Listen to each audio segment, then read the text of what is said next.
So guys দেখো এখন অনেক রাত হয়ে গেছে আর আমাদের এখানে মাহফিল শেষের দিকেই, বাট প্রথম থেকে এই জায়গাটা পুরো খালি ছিল, কেউ আসেও নাই মাহফিলে। বেশি একজন হাতে গোনা 10 জন মতো আসছে, 10-20 জন।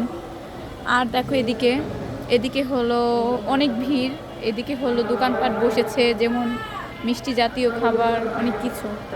আর হলো ওদিকেও এরকম সেম জিলাপি মিষ্টি জাতীয় খাবার। ওদিকে হলো ওই খেলনা বাচ্চাদের, তারপরে ওদিকে হলো এমনি টুকিটাকি ফাস্টফুড জাতীয় খাবার, আইসক্রিম। দেখো এই যে একজন চলে যাচ্ছে খালি করে নিয়ে, আর এরকম অনেকেই চলে গেছে। আপাতত এই সব জায়গা ভরা ছিল, বাট এখন আর নাই। ওই পর্যন্ত ওই দিকে, বাট এখন এখানে দেখা যাচ্ছে না।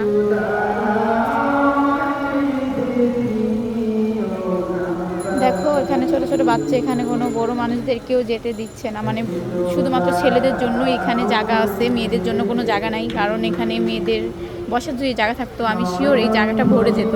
কারণ অনেকেই আছে যারা ওয়াজ মাহফিল শুনতে চায়, যেমন আমার মা একজন, যে ওয়াজ মাহফিল হলেই হলো ঘর থেকে বের হয়ে যায় তা সেগুলো শোনার জন্য, ওখানে যদি মেয়েদের বসার জায়গা থাকে।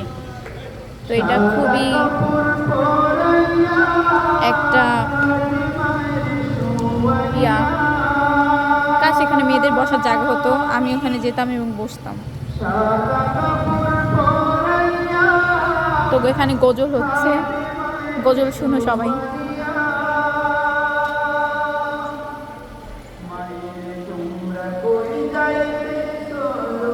কি সুন্দর, আহারে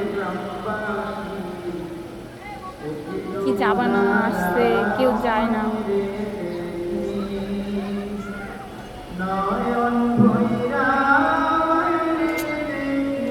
এইসব গজল শুনলে সত্যি কান্না আসে। আমাদের যাদের মা এখনো বেঁচে আছে সবাই বলি আলহামদুলিল্লাহ। আসলে খুব কষ্টের একটা গজল। মায়ের মনে শান্তি নাই, কখন আসবে খোদা ফিরিয়া। কে ডাকবে আর খোদা বলে, মা যদি মর যাইব জলে। কে ডাকবে আর খোদা বলে, মা যদি মর যাইব মরে। না চাইলে কেউ বলবে খাইছস রে খোকা মনে, একটু দাঁড়াও মায়ের দেখি, নয়ন ভৈরা দেখি ও গ্রামবাসী, একটু দাঁড়াও মায়ের দেখি।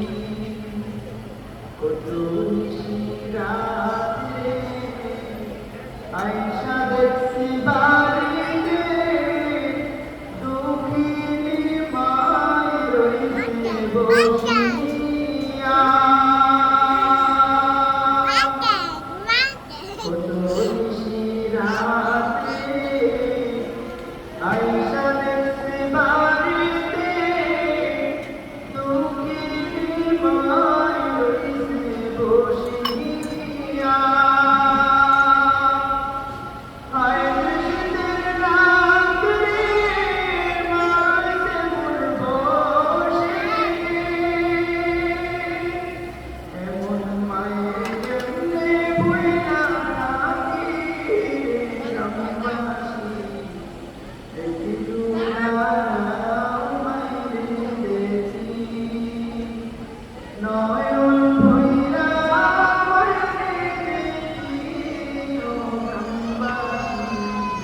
গজলটা সত্যি খুব অসাধারণ।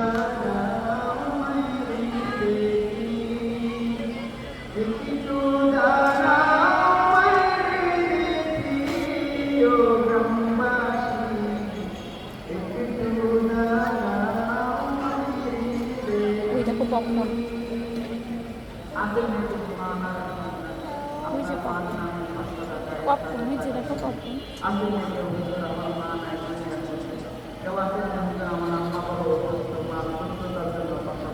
Hello.